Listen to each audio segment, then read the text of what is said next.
নমস্কার বন্ধুরা, Molly's kitchen থেকে সবাইকে স্বাগত। আজকে আবারও একটা নিরামিষ রেসিপি নিয়ে চলে এলাম। এটা হলো নিরামিষ ইঁচড় কষা। এই ইঁচড় কষা বানাতে দেখো আমি প্রথমে ইঁচড়গুলোকে খুব সুন্দর করে কেটে নিয়েছি, আর তার সাথে কিন্তু আলুটাও কেটে নিয়েছি।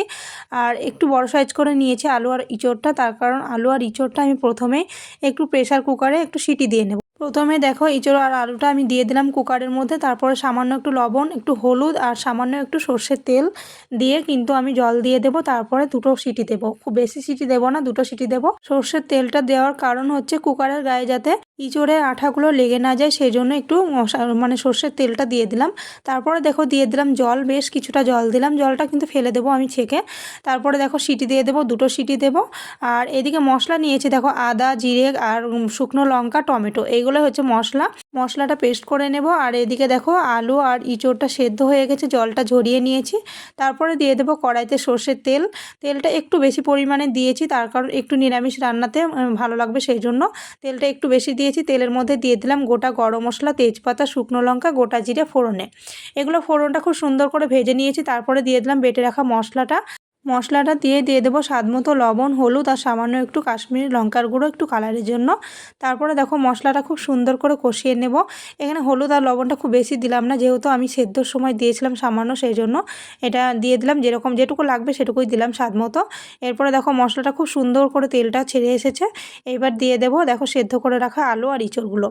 এরকম করে যতটা মশলা পারবে কষিয়ে নেবে, তবেই কিন্তু টেস্টটা সুন্দর আসবে।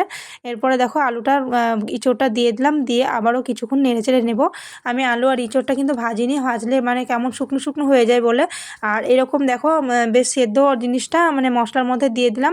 এটা কিন্তু বেশ রসালো লাগবে, দেখতেও ভালো লাগবে, খেতে কিন্তু খুব সুন্দর টেস্টি হবে।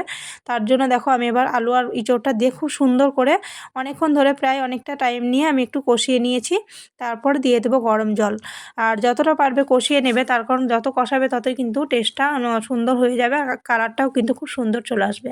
আর এরকম করে নিরামিষ ইঁচড় কষা খেতে কিন্তু দারুণ লাগে। তোমরা চাইলে অবশ্যই নিরামিষ দিনে বানিয়ে খেও, আর খেয়ে যদি ভালো লেগে থাকে অবশ্যই একটা লাইক, কমেন্ট, শেয়ার করে পাশে থেকো।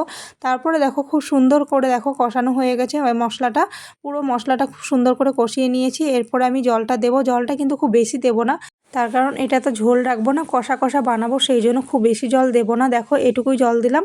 এটা কিন্তু ফুটে এলে কিন্তু অনেকটা কমে যাবে, তারপরে কিন্তু নামিয়ে নেব। খুব সহজ পদ্ধতিতে টেস্টি নিরামিষ ইঁচড় কষা বানিয়ে নিলাম। এরপরে দেখো ঢেকে রেখে আর কিছুক্ষণ পর নামিয়ে নেব। আর তোমরা চাইলে নামানোর সময় সামান্য একটু ধনেপাতা কিংবা ঘি দিয়ে নামাতে পারো। আমি এখানে শুধু গরম মশলা দিয়েছিলাম, শাহি গরম মশলাটা ছিল, সেটাই সামান্য একটু দিয়েছি, দিয়ে নামিয়ে নিয়েছি। দেখো ফাইনালি পুরো কমপ্লিট হয়ে গেছে। কালারটা কতটা সুন্দর হয়েছে অবশ্যই বলবে। আশা করি রেসিপিটা তোমাদের খুবই ভালো লেগেছে। ভালো লাগলে অবশ্যই একটা লাইক, কমেন্ট, শেয়ার করে পাশে থেকো। আর যারা এই চ্যানেলে নতুন অবশ্যই চ্যানেলটা সাবস্ক্রাইব করে দিয়ে পাশে থেকো। ফাইনালি কমপ্লিট হয়ে গেল আমার ইঁচড় কষা। তাহলে ভিডিওটা এখানেই রাখছি, দেখা হবে আবার ঠিক অন্য কোনো রেসিপি নিয়ে চলে আসবো অন্য দিন। তোমরা যদি ভালোবাসা দিয়ে পাশে থেকো অবশ্যই প্রতিটা দিন আসার চেষ্টা করব।